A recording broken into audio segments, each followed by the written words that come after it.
Tinakpan pa sila bago umalis. Nasaan dyan yung naghipuan? Okay pa sila.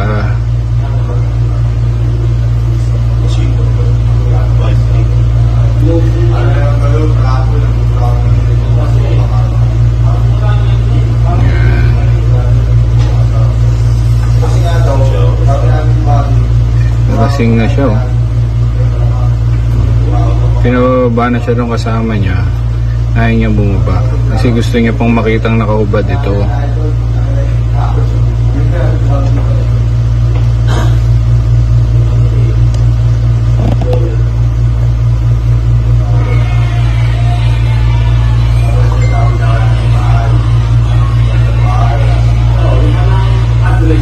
Ilisan natin ng konti.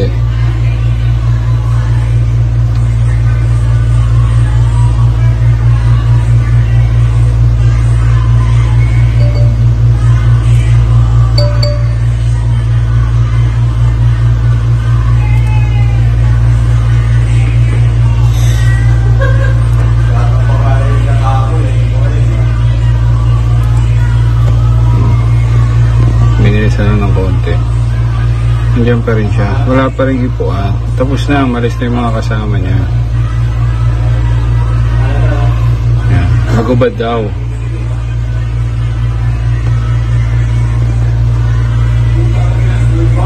Pinipilit siya ni Aura. Nagubad na. Pinagubad.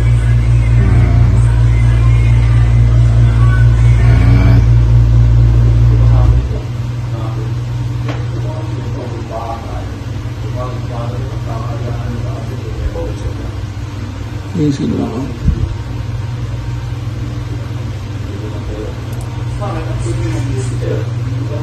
Yan na nag-away na sila dito.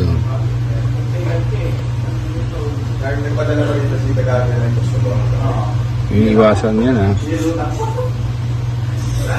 Fix yung mga table girl. Fix yung mga table.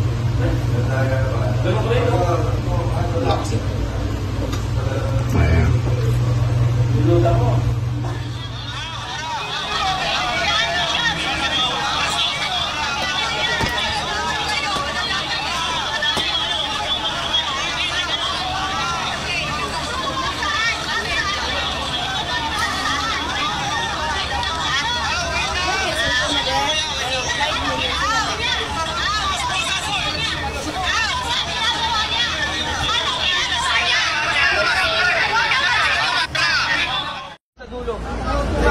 Sila una na kawawa. Hindi. Kevin, video mo lahat siya. Oo, sige. Saan yung mag-medical?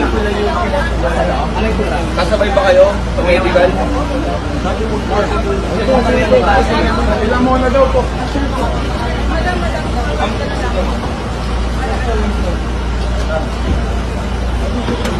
Asirenso.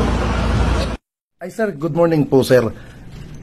Kunin ko lang sir yung story, yung side nyo po, tungkol po doon sa pagkakaresto po kay Aura. Ano po bang nangyari po doon sir?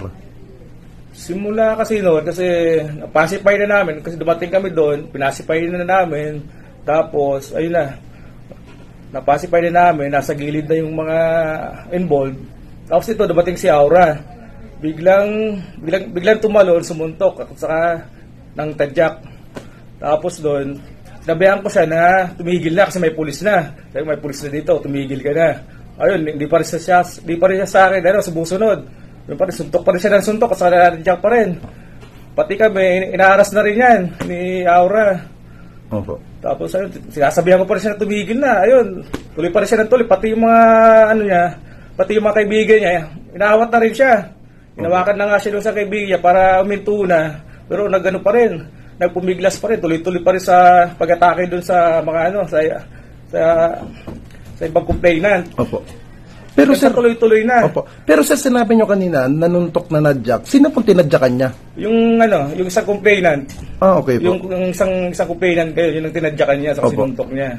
Tapos yun, pinapahinto ko na siya. Tapos pinasakay na namin yung mga complainant doon sa doon sa mobile. Tapos sinundan pa rin niya. Opo. Sumakay din siya doon kahit di namin siya pinapasakay. Opo. So, sinaaway pa rin kami yan. Sinasabihan kami na kung ano-anong sinasabi niya. Hindi ko na lang pinapansin yung mga sinasabi Opo. niyan. Tapos yung ganoon pa rin, pati kami, kahit nga ako, nasipa na yan.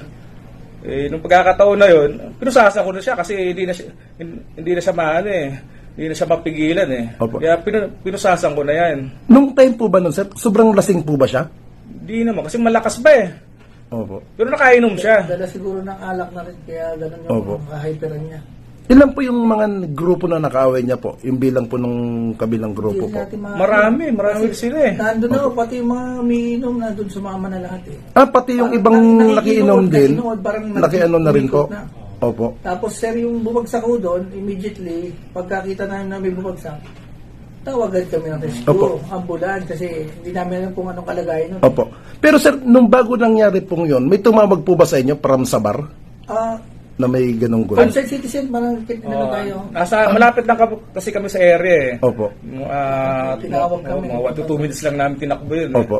Kaya pabilis kami nakaresponde Opo. doon. Napatigil ka agad namin. Kaso yung si Aura, nung tumigil na, ganoon pa rin. Siya lang yung umatake ng umatake. Opo. Pero yung mga kasama naman ni Aura, tahimik naman. Inaawat na siya. Inaawat na siya ng mga kaibigan niya. Siya lang talaga yung porsigido pa talagang umano. Meron nga akong talagang, matake. ang pag-out sa kanya, talagang pinigilan siya ng buong ano Opo. Kaya, Kasi sir, bali sa ano po, doon sa mga social media account, ang lumalabas, binabaliktad po kayo. Baling. Oo.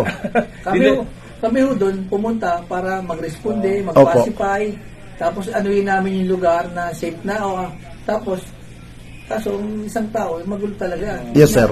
Aura nga. Kung sakali sir, ano pong kakaharapin niya pong mga kaso, sir? Para sa amin alam scandal. Tapos disobedience sa amin, Opo. Kasi ang alarm scandal, sir, maliit lang naman na kaso po yun. May private Opo, kasi naka-uniform yung officer. meron po yung sa private complaint na natin na physical injuries. Magpapile din po yung mga kabila. May mga nag-file ng private complaint na, sir. Opo. Yung owner po ng bar. Owner number, wala. Kasi wala naman Kasi nasira. nasa labas ng yari. May member ng sa bar, yung bouncer na suntok Nasuntok nila, Aura. Gawin po yung ano niya. Isa rin siya sa complainant. Opo. Pagkuha ng statement sa Opo. Ngayon, sir, panghuli ko pong tanong, sir. Ano pong masasabi nyo doon sa mga social media na ang akala, yun ang nangyari, pero hindi naman nila alam yung punot dulo? Yung baliktad kasi nangyari doon Yung binabaliktad na nila Tsaka putol-putol yung video Di talaga yung buong video yung yung pinopost nila Opo. Kaya kung buong video sana yung pinopost nila, alam nila kung anong totoong nangyari. Opo. Wala yung part doon na mismo si Aura yung sumusugod sa amin. Opo. Pati kami binabastos niya. Iba-ibang sinasabi sa amin na pangit na salita na Opo. Opo. Kanina naman, sir, nung kausap ko si Sir Edward, si Hepe, bibigyan niya ako ng kape, yung talagang bogus story. Sana makakuha po ako. Yes, Salamat, sir, sa time.